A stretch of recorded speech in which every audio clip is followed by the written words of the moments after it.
सफेद दाढ़ी वाला पता नहीं कब आके कह दे नोटबंदी, 8 बजे रात को आता और कह दे किसी दिन वोटबंदी। ये चुनाव 2024 का ईवीएम से हो गया और चौकीदार दोबारा से सत्ता में आ गया, तो ये बिल्कुल आप सारी चीजें भूल जाइए, इसकी कहानी ही खत्म। चौकीदार के लिए यही एक चुनाव है और इस चुनाव को जीतने के लिए वो जो मन में आएगा वो करेगा। अगर ईवीएम को हमने उखाड़ के नहीं फेंका, वो दोबारा सत्ता में आएगा और उसके बाद तुम्हें किसी काबिल छोड़ेगा ही नहीं। चौकीदार किसी को कुछ नहीं देता है, ना आज तक दिया है। उसके यार हैं, बस उन्हीं की झोली में डालता है, बाकी किसी को कुछ नहीं देता। नाम लेने की मना करी लक्ष्मण यादव की, इसलिए मैं नाम नहीं ले रहा। आप समझ गए ना, वो जिले इलाही कह रहे मैं चौकीदार जो दूसरे काम है वही कर रहा। हाँ, दुनिया समझ रही, चौकीदार 56 इंची सब समझते हैं। उसने कभी किसी को नहीं दिया, वो कभी किसी को देगा नहीं। जो अपने धर्म के लोगों का अपमान कर सकता है वो किसी को क्या देगा। जो अपनी ही पार्टी के लोगों को ठिकाने लगा सकता है अपनी राजनीति के लिए, वो किसी और को क्या देगा। एक से एक उदाहरण सामने है। तो ये उम्मीद या आस किसी को नहीं रखनी चाहिए। तो महिला आरक्षण लाके बिल जो लेके आए, जो कानून बना दिया गया, आप 2034 की बात कर रहे हैं, मैं लिख के दे रहा हूं 2040 के बाद भी किसी को नहीं मिलेगा। और वैसे भी अगर ये चुनाव 2024 का ईवीएम से हो गया और चौकीदार दोबारा से सत्ता में आ गया, तो ये बिल्कुल आप सारी चीजें भूल जाइए, इसकी कहानी ही खत्म हो जाएगी। कैसा आरक्षण, कैसा बिल, किसको क्या, कुछ होने वाला नहीं है। केवल ये लोगों को मूर्ख बनाने के लिए एक शगुफा छोड़ा गया है। मैं इससे अलग हटके एक और बात कहता हूं। आरक्षण 33% की ही बात क्यों होती है। हम मान्यवर साहब काशीराम जी की बात करते हैं तो वो तो बहुत सीधा सा कहते हैं, जिसकी जितनी संख्या भारी उतनी उसकी हिस्सेदारी। तो जब 50% महिला आबादी है, 50% आरक्षण की बात क्यों नहीं होती है, 33% की क्यों होती है। और इसके अलावा एक और बात, क्या लोकसभा में, राज्यसभा में, विधानसभाओं, विधान परिषद में, जिला पंचायतों में, नगर पंचायतों में, नगर पालिकाओं में महिलाओं को आरक्षण देने से ही उनकी समस्या का समाधान हो जाएगा। अगर इससे समाधान होता तो आज की तारीख में SC, ST और OBC के आधे से अधिक सांसद हैं। तुम्हारा भला हुआ कुछ, इस समाज का भला हुआ कुछ उनकी आंखों के सामने, बल्कि वो इस समाज की बर्बादी के लिए खुद जिम्मेदार हैं। जो आरक्षण 10% सवर्णों के लिए हुआ आर्थिक आधार पर, उसमें वोट देने वाले वो भी तो लोग थे। उनके होते हुए आपका सब कुछ लुट गया। इनकी संख्या अगर हो भी जाए तो भी आपको कुछ मिलेगा, ऐसा मैं नहीं मानता। जो सबसे ज्यादा होना चाहिए वो होना चाहिए कि हमें महिलाओं को सबसे ज्यादा शिक्षित करना है। शिक्षा सबसे पहली जरूरत। और अगर आज हम माता सावित्रीबाई फुले और माता फातिमा बी की बात कर रहे हैं, तो उन्होंने तो शिक्षा पर ही जोर दिया था। इसीलिए तो हमको प्रथम शिक्षिका बोलते हैं। तो शिक्षा देना सबसे जरूरी है, नंबर 1। नंबर 2, महिलाओं को हर स्तर पर, हर तरह से समर्थ और सक्षम बनाने की जरूरत है।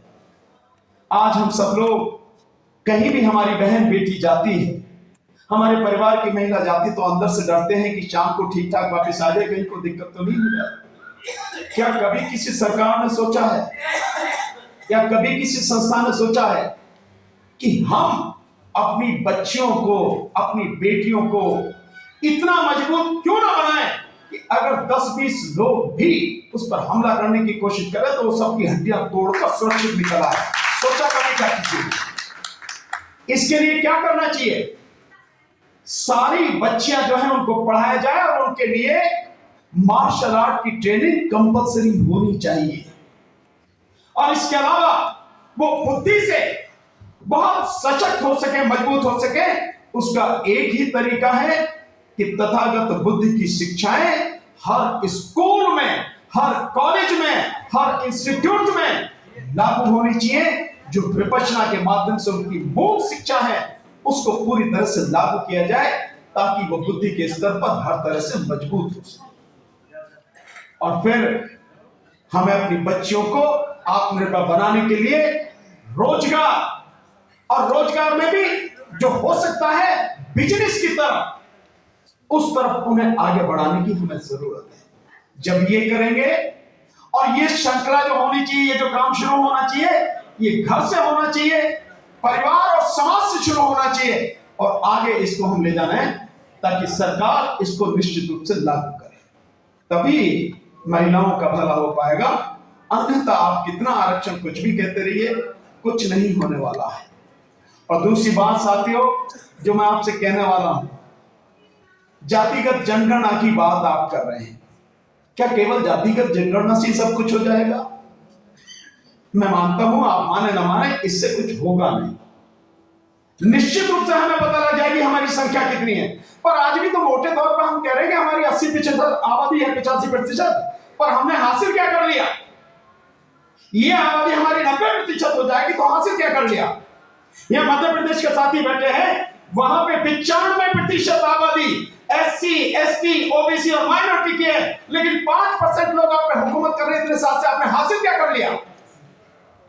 इस चीज को समझने की जरूरत है। मुट्ठी भर एक छोटा सा देश विदेश में, ब्रिटेन, इंग्लैंड जिसे बोलते हैं, दुनिया पर राज करके चला गया, और आज भी इस देश में मुट्ठी भर लोग हैं जो इतनी बड़ी आबादी पर राज कर रहे हैं। संख्या से ही अगर सब कुछ हो गया होता तो फिर तो कोई बात ही नहीं। संख्या से नहीं साथियों, जो प्रोफेसर रतनलाल जी ने कहा, बुद्धि से, शोध संस्थानों से, ज्ञान से होता है, और हम अगर इकट्ठे हो जाएं उससे होता है साथियों, बिना इसके कुछ होने वाला नहीं है। अब आखिर में एक ही बात कहूंगा, आप किसी से मांग मत कीजिए कि जातिगत जनगणना कराओ। आप सत्ता हासिल करने का प्रयास कीजिए, और उससे पहले जो सत्ता में बैठे हैं उनको जड़ से उखाड़ने की काम करिए। जड़ से उखाड़ने की बात कर रहा हूं, और ये आप तब तक नहीं कर सकते जब तक आप ईवीएम को नहीं हटाओ। ईवीएम नहीं हटेगी, राहुल गांधी कितनी न्याय यात्रा निकालें, जिसको जो करना है करने, आप भी कितने सम्मेलन करने, कुछ भी होने वाला नहीं है अगर ईवीएम है तो, क्योंकि उसके लिए, चौकीदार के लिए यही एक चुनाव है, और इस चुनाव को जीतने के लिए वो जो मन में आएगा वो करेगा। अगर ईवीएम को हमने उखाड़ के नहीं फेंका, वो दोबारा सत्ता में आएगा, उसके बाद तुम्हें किसी काबिल छोड़ेगा ही नहीं। वो सफेद दाढ़ी वाला पता नहीं कब आके कहते नोटबंदी, 8 बजे रात को आता और कहते किसी दिन वोटबंदी, क्या कर लोगे आप? इसलिए उसकी जो चाल है वो केवल और केवल ईवीएम को उखाड़ कर ही होगा, अन्यथा नहीं होगा। ओबीसी के तमाम मेरे जो साथी हैं, मेरा आपसे विनम्र निवेदन है सभी पदाधिकारियों से, साथियों आप जातिगत जनगणना के मुद्दे और मुद्दों को लेकर चल जाओ। 3 महीने के लिए, सिर्फ 3 महीने की बात कर रहा हूं, 3 महीने के लिए ईवीएम को अपना पहला मुद्दा बना लो। ईवीएम को, यहां पर जो ओबीसी के साथी बैठे हैं, बिहार, उत्तर प्रदेश और मध्य प्रदेश से मुख्य संख्या है उनकी, मैं जानता हूं, इन तीनों राज्यों में, केवल इन तीनों राज्यों में इसको आप मुख्य मुद्दा बना लो, ईवीएम को। जिस दिन तक इसे उखाड़ के फेंके, बस उसके बाद आप देखना, आप जो चाहोगे वही होगा।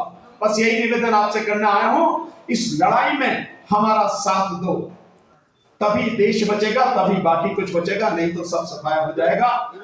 आपने मुझे बोलने का समय दिया, सम्मान दिया, आपका बहुत बहुत शुक्रिया, बहुत बहुत शुक्रिया। जय हिंद, आदाब।